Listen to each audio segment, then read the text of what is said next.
Oke, halo semuanya. Perkenalkan, nama aku Raisa Gabriela Putri dengan NIM 2010512006 dan di sini ada rekan saya juga yaitu Adisa Nova Guyenia dengan NIM 1910512089. Kami berasal dari jurusan S1 Sistem Informasi, Fakultas Ilmu Komputer, Universitas Pembangunan Nasional Veteran Jakarta. Di sini kami akan menganalisis dan memprediksi penyakit serangan jantung dengan menggunakan machine learning. Boleh di next.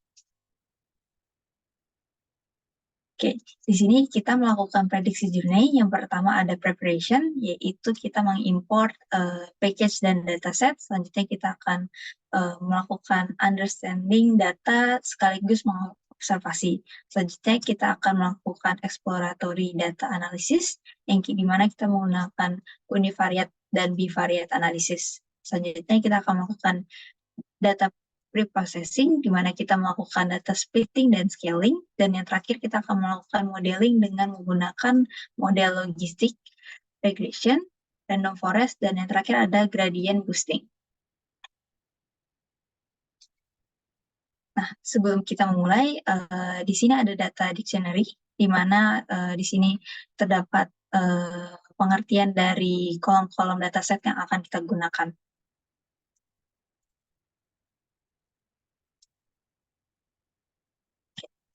Kita masuk ke journey yang pertama, yaitu preparation, di mana kita yang pertama adalah mengimport package dan dataset. Di sini kita mengimport package yaitu Pandas, NumPy, Matplotlib, dan Seaborn.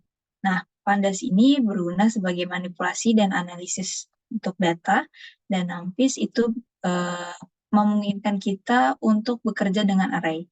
Dan Matplotlib dan Seaborn sendiri adalah package yang dimana kita dapat melakukan visualisasi.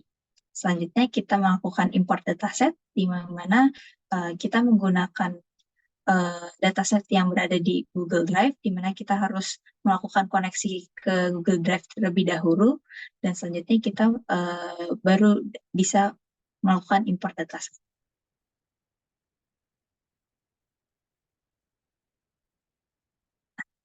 Sebelum itu, kita perlu mengetahui data yang di dalam dataset, yaitu kita melakukan understanding data.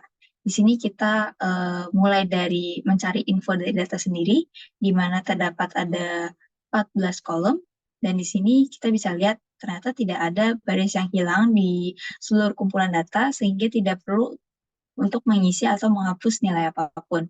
Di sini juga kita bisa lihat kalau semua kolom kecuali all pick itu adalah data integer. Oke.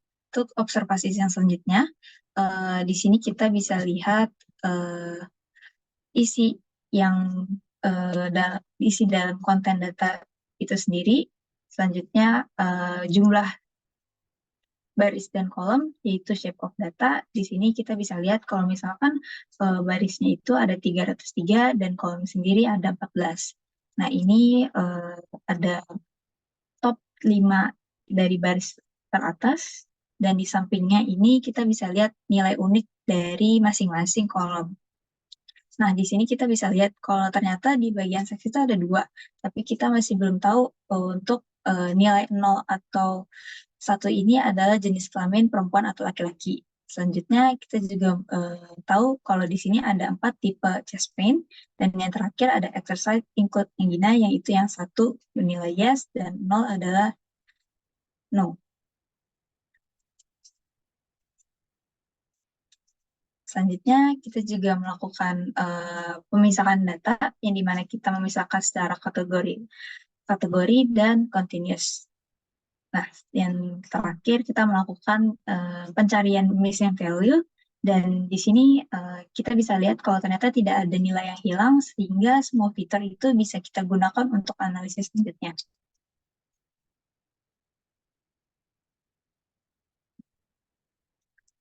Kita juga melakukan observasi secara statistik, di mana rata-rata usia kelompok 29 sampai 77 tahun adalah 54,5 tahun.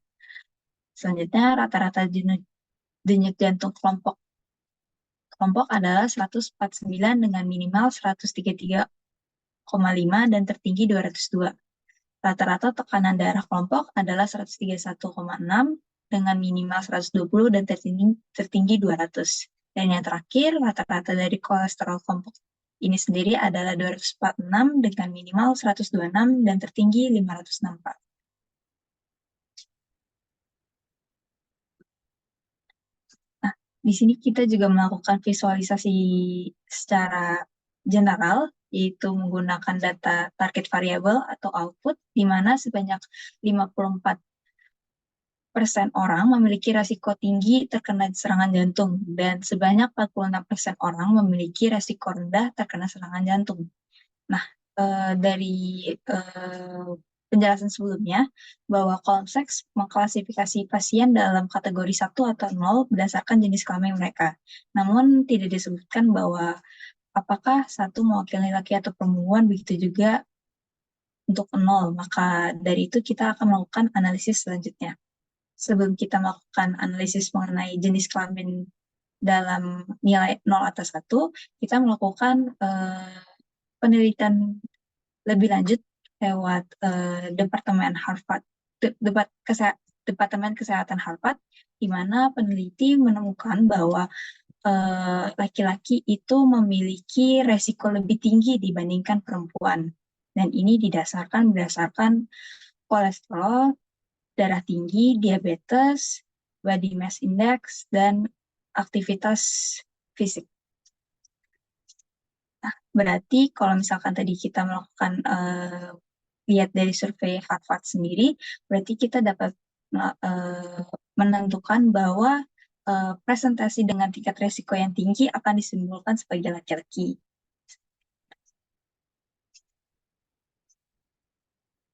Nah, kita akan melakukan mulai dari mencari di mana lebih dari 68% pasien memiliki satu jenis kelamin. Kita masih belum tahu laki-laki atau perempuan, dan sedangkan sisanya adalah jenis kelamin lainnya, yaitu 31,7%.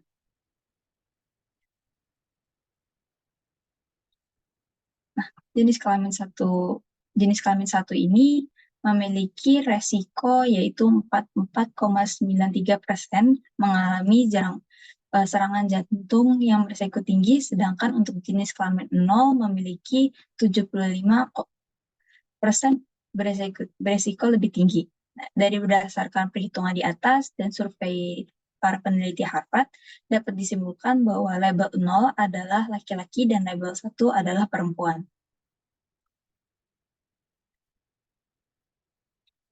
Selanjutnya kita akan melakukan exploratory data analysis dengan univariate dan bivariate analysis. Yang pertama adalah univariate, di mana kita melakukan analisis berdasarkan output atau target variable.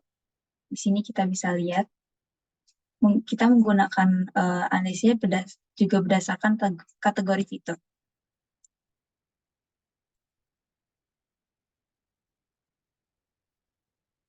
Ini selanjutnya adalah bivariate analysis. Yang pertama kita menggunakan correlation matrix yang digunakan column continuous filter.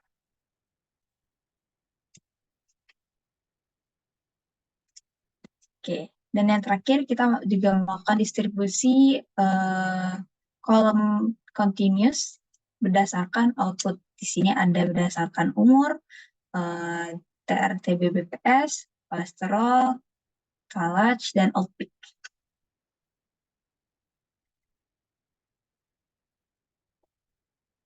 Nah, dari kesimpulan analisis tadi, kita dapat menemukan bahwa orang tua mungkin memiliki kemungkinan lebih tinggi terkena serangan jantung, tetapi menurut plot distribusi umur dan output terbukti bahwa ini bukan masalahnya. Dan menurut plot distribusi KLACH dan output, orang dengan detak jantung maksimum yang lebih tinggi memiliki kemungkinan lebih tinggi terkena serangan jantung. Menurut plot distribusi outpeak dan output, orang dengan outpeak yang lebih rendah memiliki kemungkinan serangan jantung yang lebih tinggi. Selanjutnya, orang yang dengan nyeri dada non-anginal, yaitu chest pain 2, memiliki kemungkinan lebih tinggi terkena serangan jantung. Orang dengan nilai 0, pembuluh darah besar, yaitu dengan CAA 0, memiliki kemungkinan tinggi terkena serangan jantung. Orang dengan jenis kelamin 1 memiliki kemungkinan lebih tinggi terkena serangan jantung. Orang dengan 2 memiliki serangan jantung jauh lebih tinggi. Dan yang terakhir, orang tanpa angina yang diinduksi oleh olahraga, yaitu dengan EXNG 0, memiliki kemungkinan lebih tinggi terkena serangan jantung.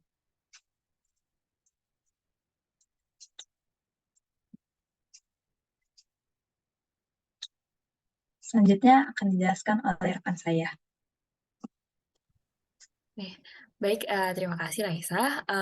Setelah kita melakukan understanding dari data-data yang kita miliki, selanjutnya kita akan masuk ke tahap data preprocessing. Nah, di tahap ini kita ada beberapa hal yang ingin dilakukan, yaitu scaling dan splitting, seperti yang sudah disebutkan di awal. Nah, di tahap preprocessing ini kita menggunakan package-package yang sudah disediakan oleh Python. Yang pertama itu yang digunakan pada saat ini adalah sklearn. Untuk scalingnya kita menggunakan robustscaler. Dan kemudian untuk splitting data test dan data train, kita menggunakan train test split. Oke, yang pertama itu kita melakukan scaling. Scaling ini digunakan agar untuk menormalisasi data-data yang kita punya, sehingga tidak ada lagi variabel yang mendominasi satu sama lain. Jadi value-value yang ada itu lebih ternormalisasi. Selanjutnya kita melakukan split data menjadi data train dan data test. Di sini kita lihat data test yang digunakan itu 0,2, dan berarti sisanya digunakan untuk data training. Seperti itu. Oke, setelah melakukan data preprocessing, kita sudah menyiapkan data-data yang ingin diuji. Kemudian kita masuk ke dalam modeling.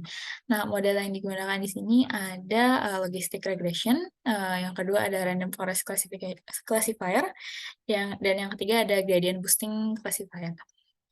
Nah, di sini bisa kita lihat untuk model-model yang digunakan.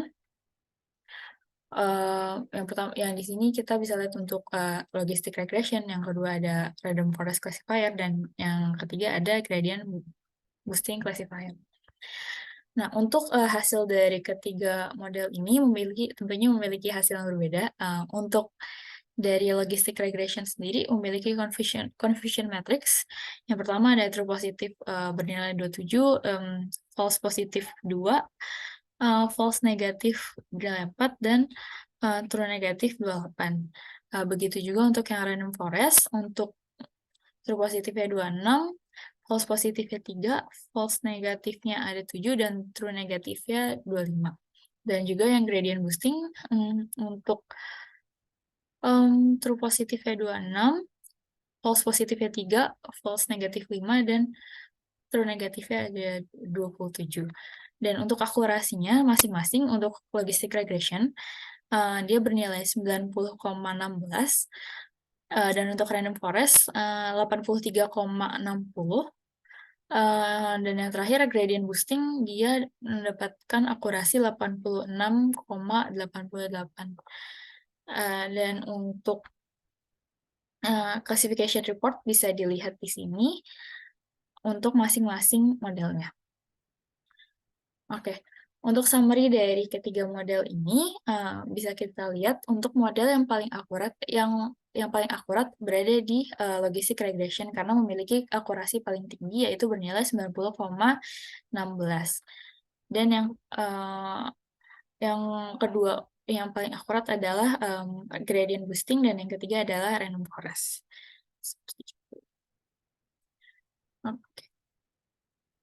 Oke, sekian dari kelompok kami, kurang lebih mohon maaf. Terima kasih sudah menonton. Wassalamualaikum warahmatullahi wabarakatuh.